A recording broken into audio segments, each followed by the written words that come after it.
आता पाहूया राजकीय विश्वात काय सुरू आहे त्या संदर्भातल्या टॉप 9 बातम्या। बच्चू कडू यांनी घेतली राज ठाकरेंची भेट। भेटीवेळी मनसेचे बाळा नांदगावकरही उपस्थित। बच्चू कडूंकडून मराठवाड्यातल्या शेतकरी यात्रेचं राज ठाकरेंना निमंत्रण। निवडणुकीसाठी व्हीव्हीपॅट मशीन नसेल तर निवडणूक घेण्यापेक्षा भाजप कार्यालयातच शिक्के मारा। ईव्हीएम मशीन असेल तर कशाला निवडणुका लढायच्या अशी भावना निर्माण होते। बच्चू कडू यांची प्रतिक्रिया। सांगा आता निवडणूक आयोग म्हणतो आम्ही व्हीव्हीपॅटही देत नाही, आता राहिलं काय? निवडणूक केल्यापेक्षा भाजप कार्यालयातच ठपके मारा आणि निवडणुका करा। संसदेच्या मुख्यद्वाराजवळ मवियाच्या खासदारांचं आंदोलन। ईपीएफ कर्मचाऱ्यांच्या मागण्या सरकारने पूर्ण कराव्या यासाठी आंदोलन।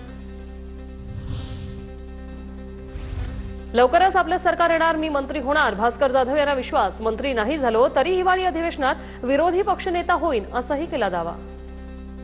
आणि तुम्हाला आताच सांगतो, सरकार लवकरच आपलं येणार आणि मंत्री पण।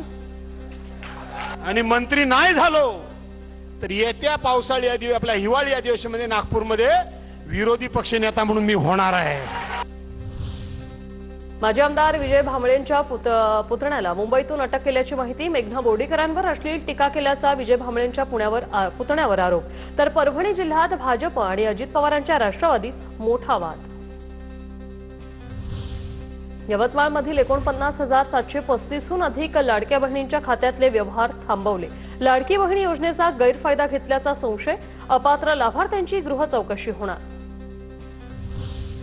कल्याणमधील माजी नगरसेवक गोळीबार प्रकरणाची चार्जशीट राजकीय दबावात बनल्याचा महेश गायकवाडांचा आरोप। देशमुख हत्या प्रकरणासारखी माझी केसही फास्ट ट्रॅकवर घ्यावी, महेश गायकवाड यांची न्यायालयाकडे विनंती। खासदार सुप्रिया सुळे यांनी घेतली केंद्रीय मंत्री नितीन गडकरींची भेट। मतदारसंघातील कामासंदर्भात चर्चा केल्याची माहिती। गडकरींच्या दिल्लीतील निवासानी ही भेट झाल्याची माहिती। पुण्यात 11 आणि 12 ऑगस्टला काँग्रेसचं राज्यस्तरीय निवासी चिंतन शिबिर। हर्षवर्धन सपकाळांकडून शिबिराचं आयोजन। राज्यात 250 पदाधिकारी उपस्थित राहणार।